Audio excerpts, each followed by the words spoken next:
Sa mga nagbabike sa Japan o dun sa mga pupunta ng Japan tapos magre-rent ng bike, dapat alam nyo to. Ngayon, kahit nagbabike ka lang, bawal na mag-cellphone. Hindi pwedeng nagbabike ka tapos hawak-hawak mo yung cellphone mo or tinitignan mo dun sa bag mo. Magaling magtago yung mga pulis ngayon. Kahit hindi mo sila nakikita, inaabangan ka nila para hulihin. So, malaki-laki na ang fine yan ngayon. Dahil nga naging stricto sila sa mga batas nila pagdating sa bike.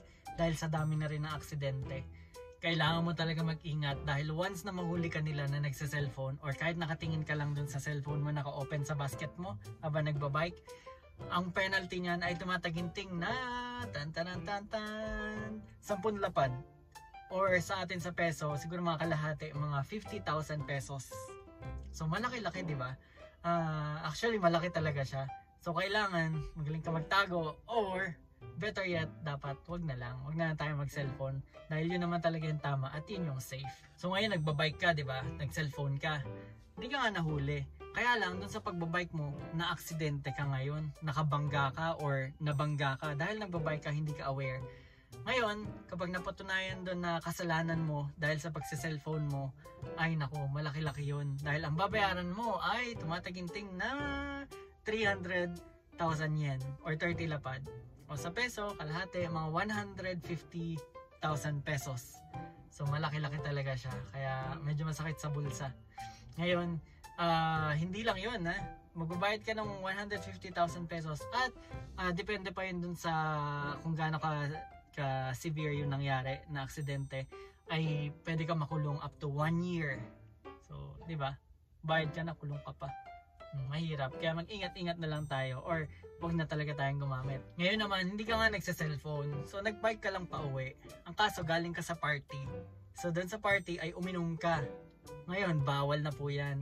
Kung magdadrive tayo or magbabike tayo tapos uminom tayo ng alak, ay malaki-laki ang penalty niyan. Actually, isa ito sa pinakamalaki. Dahil once na ma-prove nila, kasi papaanahin ka ron sa parang parang breath tester nila, na meron kang 0.15 milligrams per liter ng alcohol sa alcohol content sa bibig mo, sa hininga mo, ay papatak ng 500,000 yen or 50 lapad.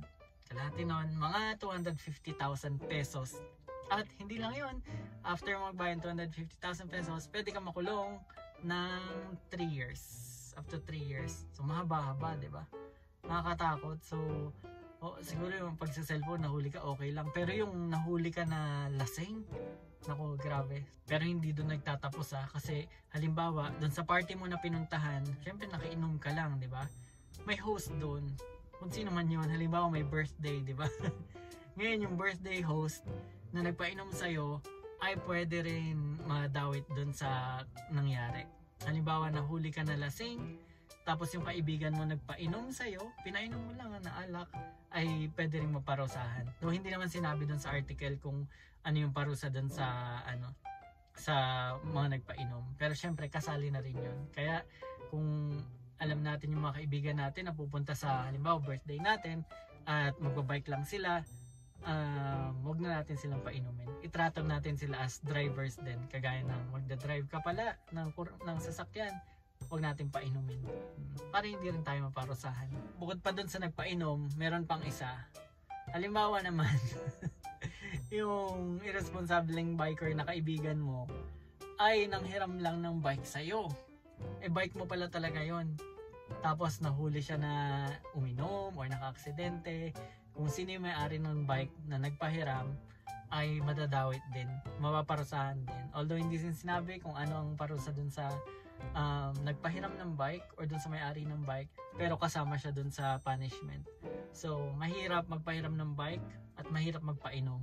Iwasan nyo na yun kasi wala naman kayong makapalaro. Sa May 26, magkakaroon sila ng parang blue ticket system na tinatawag nila. Tapos dun sa blue ticket system na yun, iba-iba yung parang gagawin nilang fine. So parang magiging kumbaga sa YouTube na monetize na sila. Ganon. Pepera-perahin na syempre. Yung mga minor fines lang, yung hindi grabe. Halimbawa, nagbabike ka tapos gumagamit ka ng payong kasi umuulan, bawal yon kasi nadidistract ka sa pagbabike mo. Yung mga minor na offense kapag nagbabike ka, kailangan mo magbayad ng fine doon. Pero parang nilakihan din nila rin Pero sa ano pa naman yan, May 2026. Gusto mo magpayong, ano lang yun, 5,000 yan. 2,000 pesos. 2,000 mahigit pesos. So, kung afford mo naman yun, edi dalawang payong. Pero naman, syempre, kung may bad news, meron ding good news. Kung ready na kayo sa good news ko, mag-like and subscribe muna kayo. Ito yung good news natin. Hindi naman syempre puro bad news, di ba? Alam nyo ba na merong free o bento? May free meal, free na pagkain. At walang time limit yun. Gusto mong supply siya for 1 year, for 3 years, or 5 years, or kahit napakahaba. Free na yun dito sa Japan. At kung gusto mo ma-avail yun, alam mo na, mag-bike ka habang nagsa-cellphone na may payong, tapos uminom ka ng beer. Panigurado, only yung supply mo doon ng obento. Pero anyway, yun yung update natin ngayon. Gusto ko lang i-share sa inyo para aware kayo. Kasi ako nagbabike din ako eh. Mahirap na kapag mauli tayo na hindi natin alam. Kasi hindi naman tayo may excuse doon kapag sasabihin mo na hindi mo alam. Di ba? So ayun lang, ingat tayo sa pagbabike.